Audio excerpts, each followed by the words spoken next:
చికోటి ప్రవీణ్ గారిని మాట్లాడవలసిందిగా కోరుతున్నాము. జై శ్రీరామ్. పద్మమోహన ఆర్ట్స్ ఒక అద్భుతమైన పేరు. కొందరు సేవలలో రకరకాల సేవలు ఉంటాయి. మా ఆర్మూల్ ఎమ్మెల్యే గారు ఉన్నారు, హిందుత్వం గురించి సేవ చేస్తున్నాడు. మేము గోసేవ చేస్తున్నాం, హిందుత్వం సేవ చేస్తున్నాం.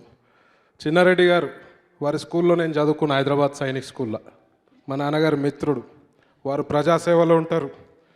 మరి మన యాదగిరి గౌడ్ గారు కళాకారుల సేవలో ఉంటారని నేను భావిస్తున్నా. గట్టి కొట్టాలి. ఇంతమందిని కళలను గుర్తించి ఇక్కడికి తీసుకురావడం అంటే నాట్ ఏ జోక్, ఈజీ విషయం కాదు. ఇంతమందిని కోఆర్డినేట్ చేయాలి, డబ్బులు ఖర్చే కాదు, కోఆర్డినేషన్, జనాలను తీసుకురావాలి, విఐపీలను పిలవాలి.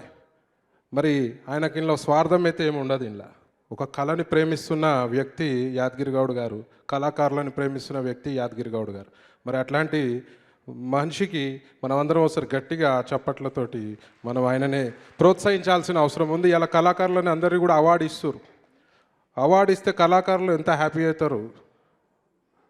ఇంకా బాగా పర్ఫామ్ చేయాలి వచ్చిన వాళ్ళకి, రానోళ్ళకి నెక్స్ట్ టైము ఇంకా మంచిగా చేసి మరి అవార్డు సొంతం చేసుకోవాలనే ఒక ప్రోత్సాహం ఇస్తున్న వ్యక్తి యాదగిరి గౌడ్ గారు. మరి వారికి ప్రత్యేక అభినందనలు.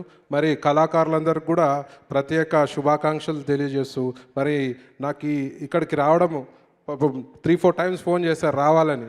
సరే ఏదో ప్రోగ్రామ్ ఉంటుంది అనుకున్నా, ఇక్కడ వచ్చినాక ఒక అద్భుతమైన ప్రోగ్రాం.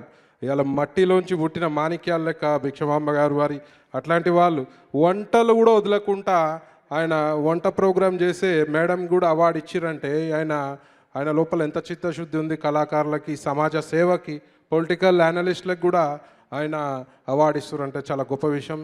చాలా శుభాకాంక్షలు అండి, అభినందనీయం. జై శ్రీరామ్, జై Hind. Please subscribe to PATS Media.